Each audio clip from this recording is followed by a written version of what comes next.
Ladies and gentlemen, welcome to a realm where reality intertwines with the inexplicable, where the boundaries of reason dissolve into the shadows of uncertainty. Welcome to the political twilight zone. I am your guide through this enigmatic labyrinth, where politics and power take on life of their own.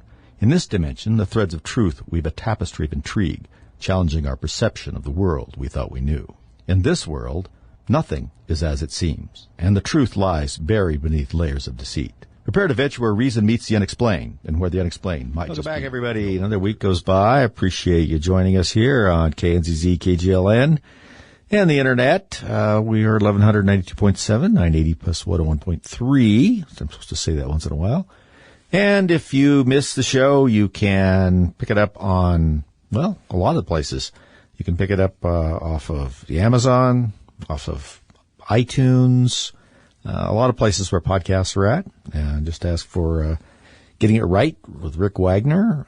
And you can do it even easier by just going to our website and clicking onto the links, and it'll play the podcast for you. And, of course, our website is therickwagnershow.com.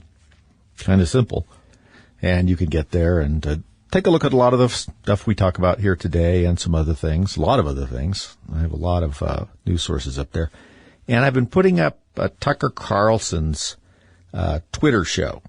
You know, he does about 15 minutes or so, a little longer of a show once or twice a week. And so I figured out a way to put them up on the website.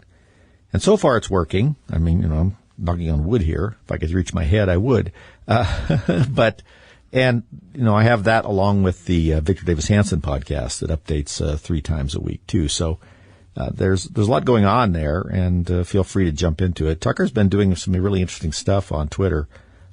It's essentially his show. He's sitting there. It's very, very similar. But speaking of shows, you guys I know watched, I'm joking because I think some of you watched the Republican debate this week. If you want to call it a debate, I don't know. It was just disappointing in kind of a larger sense. And it's very telling to go from website to website and see the discussions about the debate.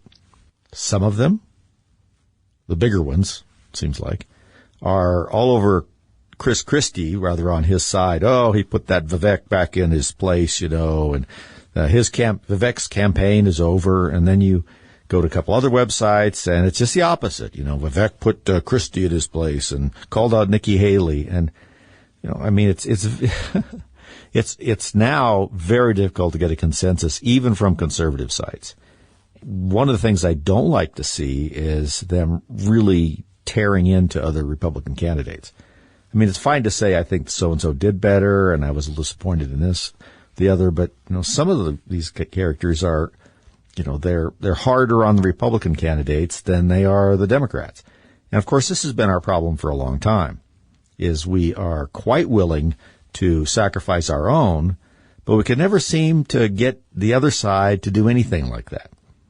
Well, look at what happened. We got rid of George Santos. I would say Republicans. All fine and good. Not exactly a shining example of governmental jurisprudence would be, because he kind of touches on that with all of his legal problems. But at the same time, are the Democrats going to do that? Of course they're not going to do that. I mean, remember Charlie Rangel? He got censured. Same thing as Jamal Bowman did. Charlie Rangel, you know, had just a plethora of problems, mainly taxes. And, you know, and for years, and didn't really address them. And they've had other situations like that, and they're not going to chip away at their membership. And they're certainly not going to chip away at it when it would be so narrow like the one the Republicans have now. I'm not necessarily saying they should keep George Santos around, but it seems like a lot of our Republicans are very interested in taking the high ground so they can say, well, look what we did. Yeah, look what you did. Let's think about that. I mean, should he be there? No, not really. Should you boot him out? Maybe, but let's not get all up on a high horse about it like, you know, you're don't go Mitt Romney on me. We're the last honest people, and, you know, no matter what the consequences. Yeah, that's all fine and good.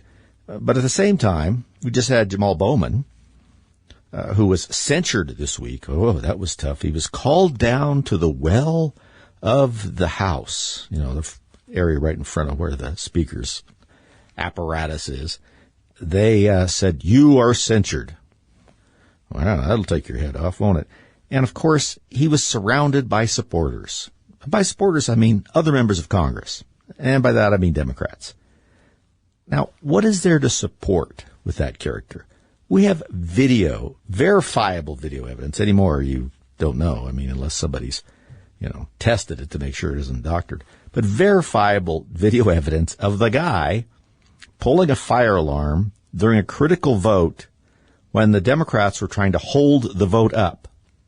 We have him walking up to the door that he says, "Well, I was trying to get the door open." And everybody's been through this. I mean, come on. I don't know which is worse, doing it or the pathetic excuse for why he did it, expecting people to believe it. But anyway, he walks up to the doors. He removes the signs off the doors. And then, because remember his story is that he thought if he pulled the fire alarm, which as we all know, looks just like fire alarms all sorts of places. It's not, disguised in any way. He pulls the fire alarm and then, not looking at the doors he thought it might open. Remember that story? He just bolts out of the frame the other direction. So there you have it. And he gets, quote, censured. And highly supported by a number of members of the Democrat Party. What are they supporting? Are you thinking that, is he innocent of that? Is that your position? Is he being railroaded for some reason? Is ethnicity or race somehow at odds with what's happening here? I'd like to know what exactly they're doing when they're, quote, supporting him. It's when you stop and think about that, it just really gets under your saddle a little bit. No question about it. Anyway, so we've had a whole week of that kind of nonsense, I have to say. I couldn't watch those presidents of the prestigious universities, Harvard, University of Pennsylvania, MIT, discuss with Congresspeople, the House of Representatives, whether or not calling for the elimination of Jews is somehow a violation of their speech code. Now, we all know that what violates your speech code is to show up and be a Republican, or have a number of beliefs that will be considered to be hate speech, some of which you wouldn't even cross your mind you thought were hateful. But nevertheless, those easy to identify. This, not so much. And I have seen some waffling and weasel words, but these characters, these three women, these presidents, these universities, first of all, they didn't seem that smart to me. Secondly, is they acted like they couldn't understand the question. And I couldn't decide if they were just trying to prevaricate, and deflect it, probably a little bit, or if in their world, asking something like that is just shocks them. I mean, I got the feeling that in their mind it was like, how could that be wrong? We all know that Israel is, an occupier and all, and you would think that they're supposed to be educated. They would know a little better about some of that stuff. But that was kind of the feeling I got, that they were shocked that they were being called out for it. That this was just par for the course. That, of course, this is what people do. And, the president of UPenn, I think it was, McGill, came out after everybody. And I mean, a fair amount of people on both sides were like, this is objectionable. I mean, what are these people doing? She came out with this really ridiculous apology online, and, people are calling for all three of them to be fired and this and that.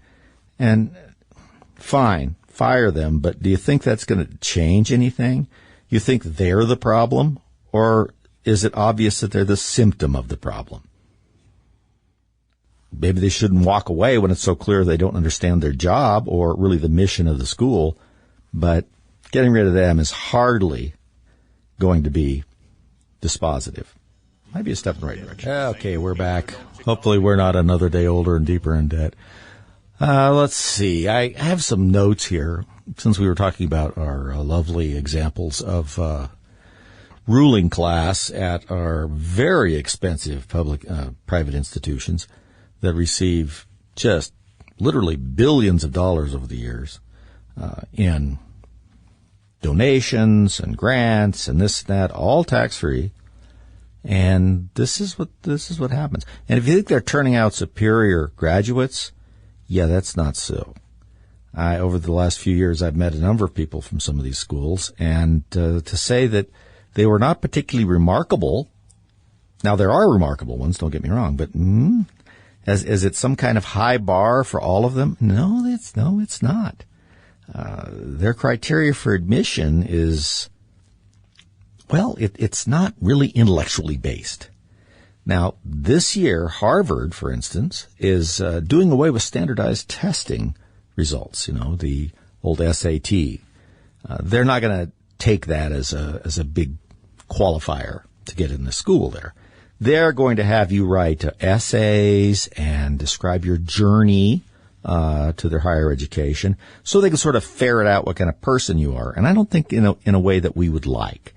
And they also, I'm sure, want you to put little signals in there about your political leanings and things like that. And, how many protests you organized at high school. Did you have any walkouts? Stuff like that. What is your basis for educational achievement, especially in this age of great inflation?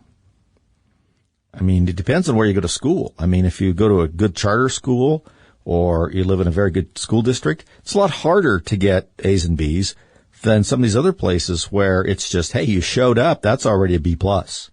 You left today, you didn't assault anybody, okay, A minus. So if you don't have standardized testing at the front end, really, what sort of educational barometer are you trying to use on your entering class? And I think you see what the result is. First, you see in behavior. Secondly, you see when they talk to them, they don't come across as, the elite of intellectualism. A lot of them come off like, are you in school? I mean, have you been to high school? I mean, a lot of you folks out there, I'll tell you, the educational result out of many schools in America, many of them right around us, or there's some other place that are right around you too, is so much less than it was 30 years ago. Much less what it would be like 40 years ago. An 8th grade education, probably in 1960, puts you way ahead of many high school graduates now. Most, probably. Do you think that's helpful? Of course not. Now we're moving into artificial intelligence, which I think many of them think will be great, because then what little thinking they're doing, they won't have to do even that. Something else will do it for them. That's the real danger with artificial intelligence, is that you just turn everything over to machine learning and then let it make its mind up based on the programming, not based on, the sort of humanity thinking that we have going on with, with the moral compass. There are still some out there. They're hard to find, and True North is apparently situational with them. But nevertheless, what we have is a real danger then of turning pretty much everything that we do in terms of decision making over to something else. And if you let it be a lot smarter than you and you don't make any effort to be on top of things, then how long before you just become part of a big machine? Because of the process. You're not really in charge of it. You're just part of it. That's what I worry about. As I said before, I think a couple of weeks ago, that one of the sort of the early adopters and founders of artificial intelligence, who still works in it, said that what bothers him is that as the AI becomes more and more intelligent. In other words, able to reason faster, be able to reach conclusions, have more data available, and in a sense become more reasoning in what it's doing, it in many ways becomes smarter. I think that's a term we use a little too loosely, but that's kind of what he's saying. And he said what bothers him, and I've said this before, and I'm sure I'll say it again, is that he says, when I look around the animal kingdom and the human race, I don't often see something smarter getting controlled by something dumber.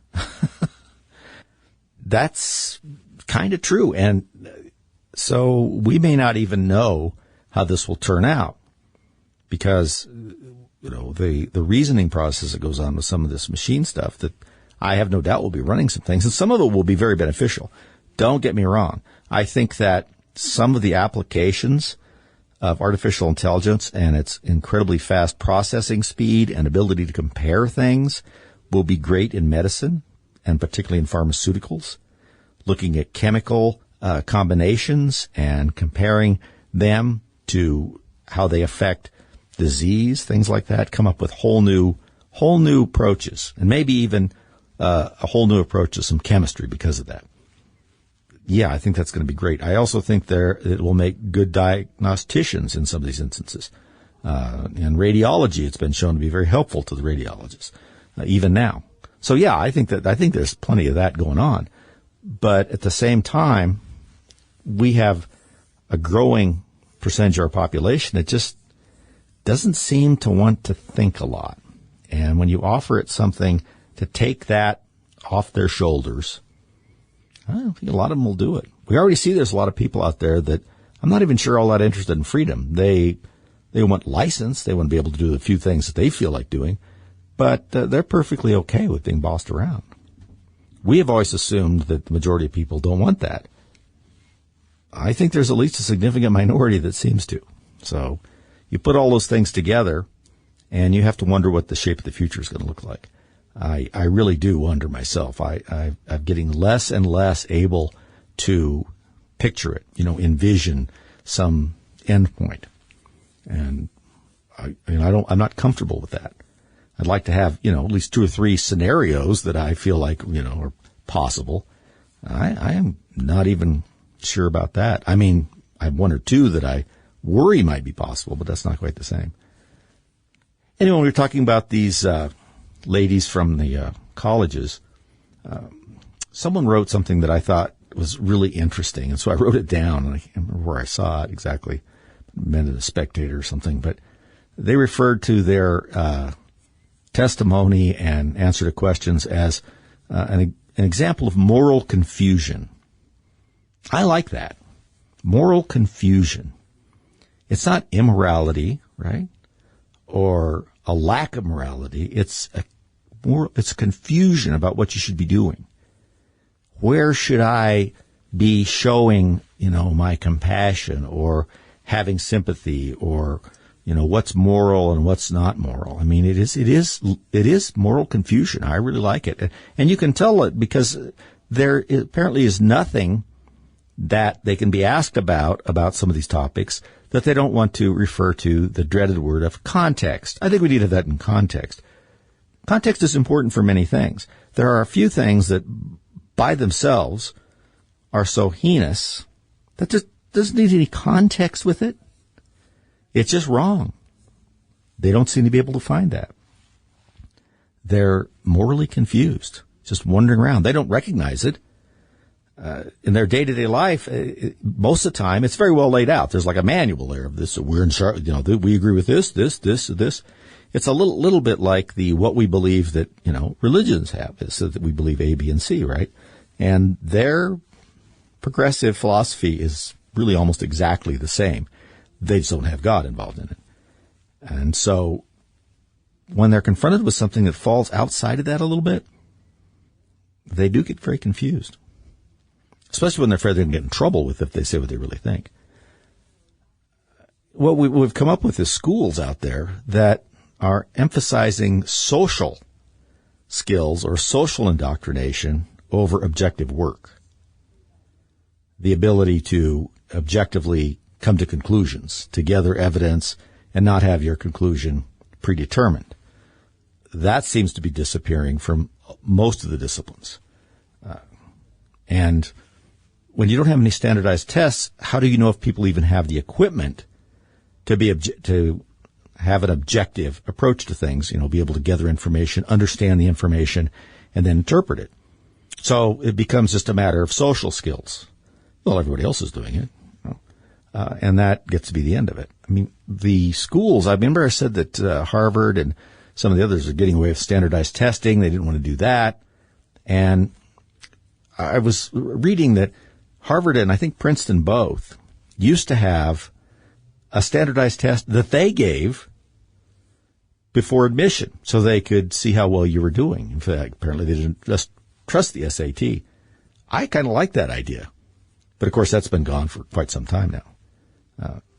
We ought to bring these things back, I think, so that there, at least as a bar, people feel like they have to get over for all of our goods, for all of our benefits. Hi, folks, we're back. Hopefully you're still with us here.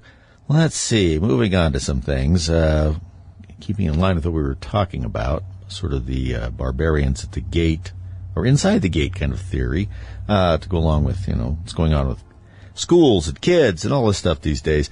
I thought that, because I think many of you probably didn't hear this because you had jobs and there's only so many ways to do it, but you probably heard a little bit on Fox News, but I thought it would be helpful to get an idea of what's going on at these colleges by listening to the answers that these three, well, really four of them, but three mainly, college presidents of Harvard, MIT, and University of Pennsylvania. We'll take a listen to what they had to say. I think it's really instructive, and especially if you're into sort of spotting weasel words, and then people who are wildly impressed with their own intelligence and yet don't seem to be able to understand what's going on around them. So here we go. This is from Congress. The first person, I can't remember which congresswoman she is, but after her questions, the rest are coming from Stefanik from New York. At MIT, does calling for the genocide of Jews violate MIT's code of conduct or rules regarding bullying and harassment? Yes or no? If targeted at individuals, not making public statements. Yes or no? Calling for the genocide of Jews does not constitute bullying and harassment? I have not heard calling for the genocide for Jews on our campus. But you've heard chants for intifada. I've heard chants, which can be anti-Semitic depending on the context, when calling for the elimination of the Jewish people. So those would not be according to the MIT's code of conduct or rules? That would be investigated as harassment if pervasive and severe. Ms. McGill, at Penn, does calling for the genocide of Jews violate Penn's rules or code of conduct? Yes or no? If the speech turns into conduct, it can be harassment. Yes. I am asking specifically calling for the genocide of Jews. Does that constitute bullying or harassment? If it is directed and severe or pervasive, it is harassment. So the answer is yes. It is a context-dependent decision, Congresswoman. It's a context-dependent decision. That's your testimony today. Calling for the genocide of Jews is depending upon the context. That is not bullying or harassment. This is the easiest question to answer yes, Ms. McGill. So is your testimony that you will not answer yes? If the yes or no? If the speech becomes conduct, it can be harassment. Yes. Conduct meaning committing the act of genocide? The speech is not harassment? This is unacceptable, Ms. McGill. I'm going to give you one more opportunity for the world to see your answer. Does calling for the genocide of Jews violate Penn's code of conduct when it comes to bullying and harassment? Yes or no? It can be harassment. The answer is yes. And Dr. Gay, at Harvard, does calling for the genocide of Jews violate Harvard's rules of bullying and harassment? Yes or no? It can be, depending on the context. What's the context? Targeted as an individual. Targeted at an individual. It's targeted at Jewish students, Jewish individuals. Do you understand your testimony is dehumanizing them? Do you understand that dehumanization is part of anti-Semitism? I will ask you one more time. Does calling for the genocide of Jews violate Harvard's rules of bullying and harassment? Yes or no? Anti-Semitic rhetoric. And is it anti-Semitic rhetoric? Anti-Semitic rhetoric when it crosses into conduct that amounts to bullying, harassment, intimidation, that is actionable conduct, and we do take action. So the answer is yes, that calling for the genocide of Jews violates Harvard Code of Conduct, correct? Again, it depends on the context. It does not depend on the context. The answer is yes, and this is why you should resign. These are unacceptable answers across the board. Well, there you go. I wanted to play that. I think Stefanik did a great job. And all three of these presidents of these colleges apparently went to the same meeting, because you can hear the weasel words. When it becomes conduct, well, what does that mean? What's the context? I mean, Stefanik even asks that. What's the context? What are you talking about, context? Well, it turns into conduct. What do you mean, when they do it? Is that what you're talking about? I mean, it's a very, we got met with our lawyers to learn how to say nothing. That's exactly how that happens. And remember, they were very careful not to say, do they have a right to shout these things? Because they're not asking them if they have a constitutional right to protest and say outrageous things. They're being asked if their code of conduct at their university prohibits that. And that's especially important because all three of these universities that are being questioned have codes of conduct that make all sorts of speech a problem. And they're also places where even a conservative trying to show up and give a talk is considered outrageous conduct. So their speech, I want to say code of conduct because I think it's more than that. I think it's a sort of a police state code of conduct that they have in these places because it's so easy to get someone investigated and in trouble for certain kinds of speech conduct, but not in others. And this is what Stefanik's trying to underline. And she was very smart to talk about their code of conduct. And you notice they didn't want to get into it from the other side because they know what their code of conduct says. And if the questioning was going to go on longer, I think you could have read from their code of conduct about the kind of speech that is considered to be harassment and so forth. And the one answer from, I believe it was the president of Harvard, Professor Gay, she said that, well, if it becomes conduct, it becomes harassment. Well, it doesn't have to become conduct to be harassment. Following somebody around and shouting death to a certain group, that by itself is going to be recognized as harassment by pretty much anybody, but apparently not them. So now you see, almost every day now, we're getting another view into the education system in this country. And every day we're more shocked. And I think every day we think, well, we couldn't be any more shocked. Well, yeah, you can. I'm hoping we don't have any more days where we're more shocked after that, charade that was put on by these people.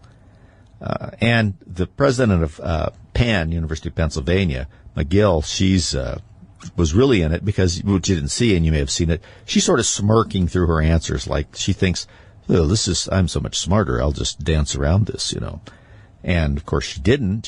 She made herself look ridiculous by refusing the answer. And then the fact that all three answers were very similar in context and if it moves into, because under their code of conduct, none of that's required to get in trouble for certain kinds of speech. Didn't have to move into conduct. Making people uncomfortable in most of these colleges is enough to violate the rules of conduct. And I think I would submit that in most cases, shouting for your entire group of people to be eliminated, it could make you feel pretty uncomfortable. So now you see it, right? Now we see what's going on out there. But where does all this come from? How did we get to this point? Well, I think there's a lot of pieces in there. But I was looking back at where this crazy stuff really felt like it really turned the corner. And it was during the Bush years, wasn't it? Where things went from just disagreeing and being upset with your leadership. And frankly, there was a lot of people who were pretty upset with Clinton on the right, to be fair. But it never really got to the stage of what was going on with George W. Bush. It really started to make a change then. There was a visceral kind of feeling about George W. Bush. And they were really out after him. But I remember thinking, wow, boy, it can't get much worse than this. Oof. Once again, found myself to be naive. Never felt that I was. And that's sort of morphed now with Trump. It's now made it somehow okay to be as angry as possible. And it's because we characterize the other side. Well, we don't so much. The left characterizes conservatives and anybody that disagrees with their opinion, not just as people who, disagree or even saying that they're dumb or, being dismissive like that. They think that they are actively trying to harm the people on the left somehow by having a different opinion. A different opinion seems to be translated into a physical threat. You hear it all the time. I feel unsafe, and this kind of thing. And when you really vilify someone and dehumanize them, as Stefanik said, then it gets very easy to escalate it to the next stage of violence. And we saw that in 2020 with the riots. Look at what happened out there. We hear it all the time comparing it to January 6th, but just look at it all by itself. Police stations burned down. People were actually killed during these riots. It was horrific. And it was all sort of, well, that's okay because, that kind of violence and murder and looting is accepted by some of these people as a legitimate expression of anger, right, over some sort of injustice. That's tremendously unhealthy and destructive for a society to have people in positions of authority turn a blind eye to that. Or to say, well, we don't want that to happen. But same sort of weasel words we heard out of these college presidents. Just walking around the fact that it's not possible for a person that has some kind of moral compass, or as we said earlier, not have some sort of aspect of moral confusion, to look at that and say, no, that's just wrong. It's not what you should be doing. It doesn't matter, how you think you've been wronged. And many of these people believe they've been wronged for all sorts of the wrong reasons. And we've just decided that this kind of street violence and this heightened rhetoric, this rejection of self-control, people no longer exercise any self-restraint, which we used to think was a good thing, have a balanced response. Now, the more hysterical you are, somehow that's a badge of honor. And that of course, just accelerates this. It creates a cycle. And when it comes to the United States and the West and all that, look at what's being taught in the schools, right? That the West is corrupt, that it's stolen its resources from indigenous people. Oh, it's a little unclear exactly how some of that happened, when you ask people to explain it. Exploiting the environment, burning these fossil fuels, and gonna, ruin the planet for the next generation, these kids in college. That's how what they're being told.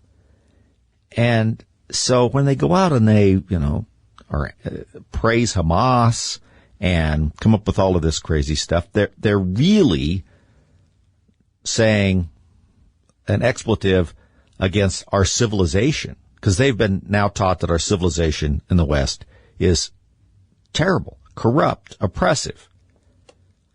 They didn't know any better, and they're not being taught any better. They have a very thin grasp of science and almost no contextual grasp of history. And because of that, their head can just be filled with anything. And obviously it is.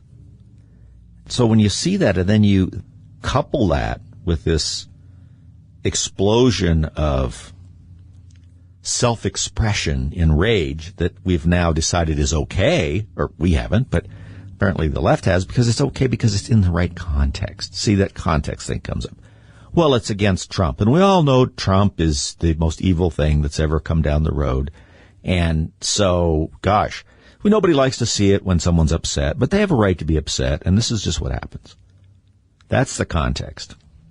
And of course, it's completely out of context in terms of what really happens in the world and where we are now and where Donald Trump is in terms of what he's done. Look, he's been president once. None of the things that they said would happen, of course, happened. Now, they're going to say they're going to happen again. And they are. And now it's, he's mad. He's going to, take over, and this will be the last election we have. It's just a tiresome thing. It's dangerous to just keep putting it out there. It's still a tiresome thing.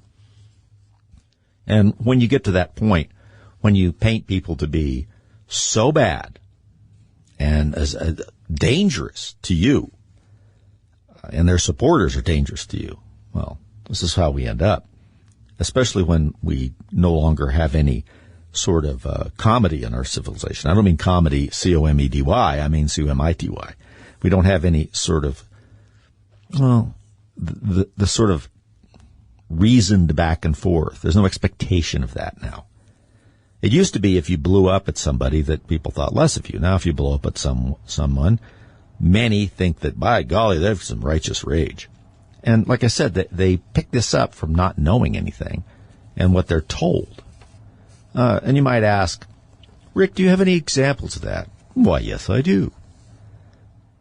You may remember our friend Ibram X. Kendi. I'm not sure if that's his real name or not. He wrote the book on, how everything is pretty much racism. I'm trying to remember the name of the book.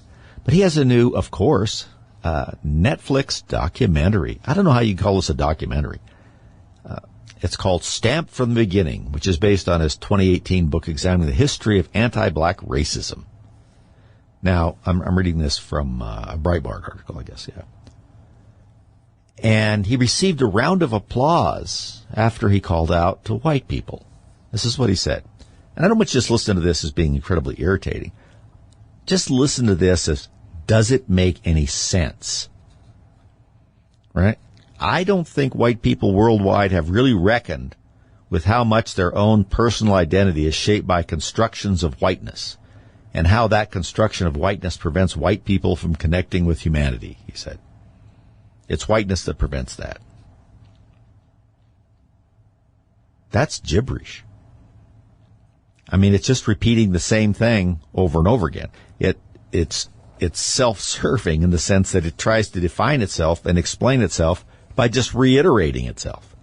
It's what they called originally in the military, and we still hear it, a self-licking ice cream cone, which sounds kind of strange, but the idea of it was like a self-licking ice cream cone, that something exists only for its own benefit, and that it just reinforces itself, doesn't get anything from the outside. It created, and it's the only thing it's serving is itself. This is pretty much what we see here. And what else he said is, when you're not able to see yourself in other human beings, that creates all sorts of problems, but not just societal problems, but personal problems that I think hopefully this film and work will liberate those folks. What? It's liberating all the way around, and I think it will liberate all of us because we've been told a lie about ourselves and other people. And everybody applauded. Once again, that's gibberish. Now, the title of his book was from 2019, How to Be an Anti-Racist. Well, he clearly doesn't know anything about that because his whole world seems to revolve around racism. And by categorizing it himself and coming with his approach to problems from a racist perspective and not just spotting it from somebody else. But he's obsessed with this whiteness, which he cannot. And he's been asked this before, and he cannot explain what he means. He falls back to the same thing we read here, which is just reiterating the word and redefining the word by using the word in different contexts.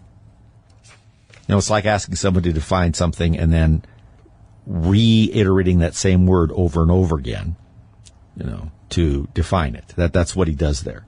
And people are sitting in the audience and they think that, yeah, well, that guy's really got it going on. I heard him say some big words. Yeah, he used the word white in like 4 different ways to explain what he means by whiteness and the problem with whiteness. Never touches on it. And the closest it gets is, I guess, that somehow people who are, who we would define as white, somehow don't see other people in some sort of empathy. I mean, I think I'm filling in things here even he hasn't come up with.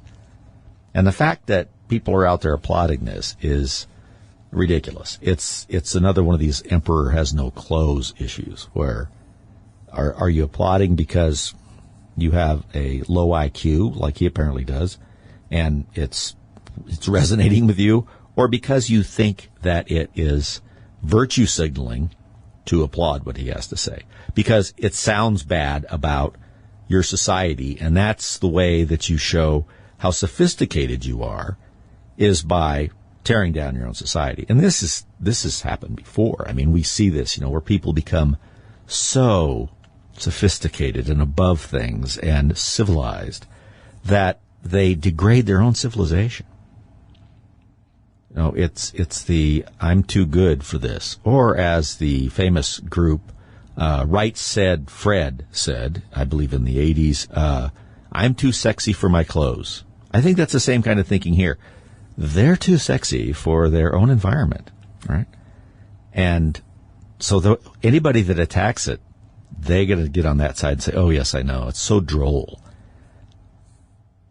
Wow. I mean, I don't mean to rail here, but we are living in a time where people have absolutely no appreciation of how we got to where we're at and what we need to do to stay at least in a moderate level of control over our own government and our own standard of living. No idea. It's the kind of thing that will be written about in history in 50 or 80 years, and with some wondering about how we got there. Because it's hard to imagine that, once again, people are interested in undermining and destroying their own society that has done nothing but give them a leg up most of the time. Even if you have been in a very bad situation in the United States, if you're one of the poor, especially if you're living in some of these places that have been created by other policies, you're still better off than being poor anyplace else in the world. I'm not saying that's a good thing, that you shouldn't want to change it. But to say that the society that you're living in is the worst, it doesn't make any sense. Anyway, try and make some sense out of it yourself, but enjoy yourself. Don't think too hard. See you next week.